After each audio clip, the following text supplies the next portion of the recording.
दोस्तों नमस्कार, मैं कमल कुमार न्यूज़ इंडिया में आपका स्वागत है।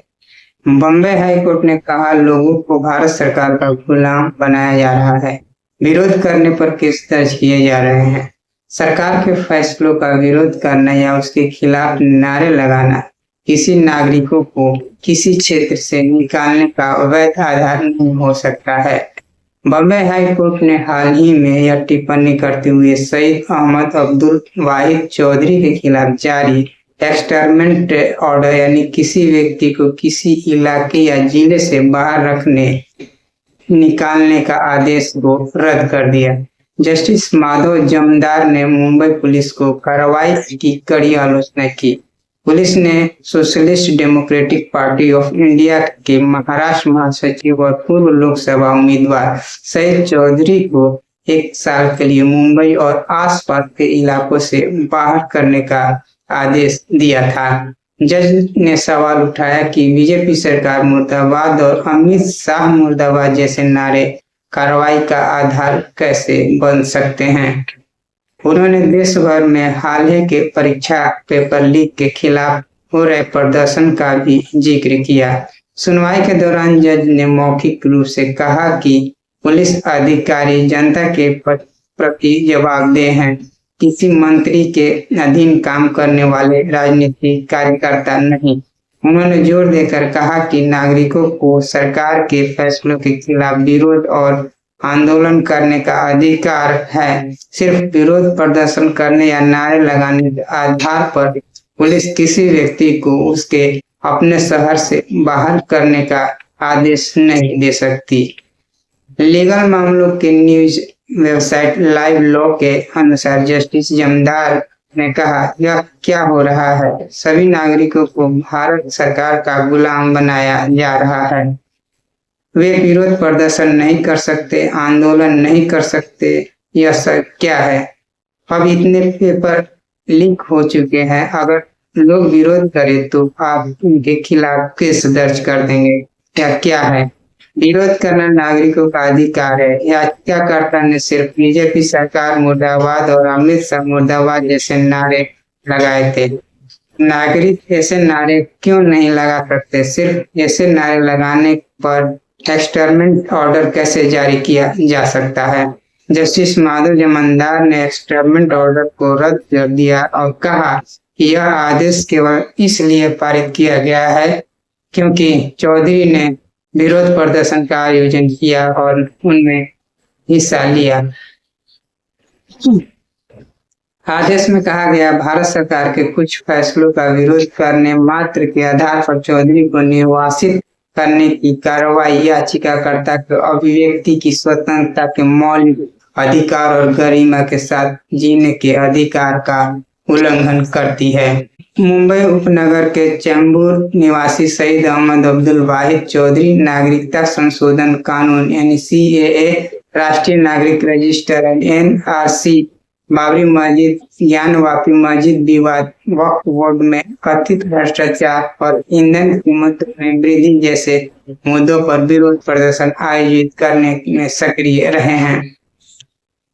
उनकी याचिका में कहा गया कि अक्टूबर 2025 में महाराष्ट्र पुलिस अधिनियम MPA के तहत उनके खिलाफ एक्सटर्मिनेट की कार्रवाई शुरू की गई थी।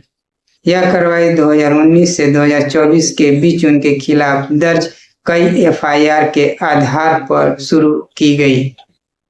सुप्रीम कोर्ट के जाने माने वकील प्रशांत भूषण ने जस्टिस माधव जमदार के फैसले की प्रशंसा करते हुए X पर लिखा है, यह दिखाता है कि अब भी ऐसे जज मौजूद हैं जिनमें सरकार से सवाल पूछने और नागरिकों के अधिकारों के पक्ष में खड़े होने का साहस है। सराहनीय है। बम्बई हाई कोर्ट के फैसले पर SDPI ने कहा है, महाराष्ट्र सरकार के एक्सटर्मिनेट ऑर्डर के रद्द करने का बम्बई हाई कोर्ट का फैसला संविधान और लोकतांत्रिक अधिकारों की एक ऐतिहासिक जीत है। यह मनमाना आदेश उनके 1 साल तक मुंबई में प्रवेश से रोकने के लिए जारी किया गया था, जबकि उनका कथित अपराध सिर्फ इतना था कि उन्होंने सीएए विरोध आंदोलन और ज्ञानवापी मस्जिद मुद्दे जैसे महत्वपूर्ण सार्वजनिक सवालों पर लोकतांत्रिक विरोध प्रदर्शन की सक्रिय भूमिका निभाई। एसडीपीआई के ने कहा, अदालत ने स्पष्ट रूप से कहा कि शांतिपूर्ण विरोध प्रदर्शन करना और सरकारी नीतियों के खिलाफ नारे लगाना संविधान के अनुच्छेद 19 और 21 के तहत संरक्षित अधिकार है। जस्टिस माधव जमानदार की यह टिप्पणी कि नागरिक भारत सरकार के गुलाम नहीं है और पुलिस अधिकारी जनता के सेवक है, न कि प्रधानमंत्री या मुख्यमंत्री के सेवक, स्टेट पावर के दुरुपयोग करने वालों के लिए एक मजबूत संदेश है। हम इस ऐतिहासिक फैसले का स्वागत करते हैं और मांग करते हैं कि आप संवैधानिक असहमति के आधार का प्रयोग करने वाले राजनीतिक कार्यकर्ताओं का उत्पीड़न तुरंत बंद किया जाए। ये सभी एफआईआर विरोध प्रदर्शन से जुड़ी थी और उनमें आईपीसी की धारा 188 लगाई गई थी, जो कि किसी पब्लिक अथॉरिटी की ओर से जारी आदेश की जानबूझ अवहेलना पर सजा का प्रावधान करती है। दिसंबर 2025 में चैम्बूर के पुलिस कमिश्नर ने एक्सटर्नमेंट ऑर्डर पारित करते हुए चौधरी को 12 महीने के लिए मुंबई शहर और उप नगरीय सीमा से बाहर रखने का आदेश दिया। इस आदेश में एफआईआर के उन बयानों का हवाला दिया गया जिनमें कहा गया था कि चौधरी की गतिविधियों में भय का माहौल बना है और सार्वजनिक व्यवस्था को खतरा पैदा हुआ। अपील में इस आदेश को कोंकण मंडल के मंडलायुक्त ने भी बरकरार रखा। चौधरी ने हाई कोर्ट में दोनों आदेशों को चुनौती दी। उन्होंने तर्क दिया कि मुंबई नगर निकाय चुनाव के अहम दौरों में जब उन्हें अपनी पार्टी के लिए प्रचार और संगठनात्मक काम करना था, तब उन्हें उनके ही इलाके से बाहर कर दिया गया। उन्होंने कहा कि एक्सटर्नमेंट ऑर्डर का इस्तेमाल लोकतांत्रिक असहमति को सजा देने के लिए किया गया। उन्होंने यह भी कहा कि उनकी गतिविधियों से आतंक का साम्राज्य बन गया है, जैसे स्पष्ट आरोप स्थानीय निवासियों और दुकानदारों के बयानों से मेल नहीं खाते।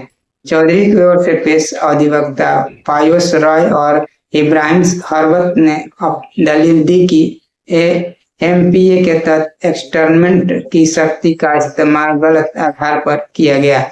उन्होंने कहा कि आईपीसी की धारा 188 के तहत दर्ज विरोध प्रदर्शन संबंधित अपराधों को एमपीए की धारा 56 के दायरे में नहीं लाया जा सकता। उन्होंने तर्क दिया कि धारा 56 का मकसद जीवन या संपत्ति के खिलाफ गंभीर खतरों से निपटना है और इसके आधार पर 188 शामिल नहीं है। जस्टिस जमानदार ने निष्कर्ष निकाला कि एक्सटर्नमेंट ऑर्डर पुलिस शक्तियों का दुर्भाग्यपूर्ण इस्तेमाल था। उन्होंने कहा कि चौधरी की गतिविधियों एमपीए के तहत उनके एक्सटर्नमेंट का आधार नहीं बन सकती। इसी आधार पर बेंच ने दोनों आदेशों को रद्द करते हुए निरस्त कर दिया। दोस्तों बस इतना ही, फिर अगली वीडियो के साथ हाजिर होंगे। नमस्कार।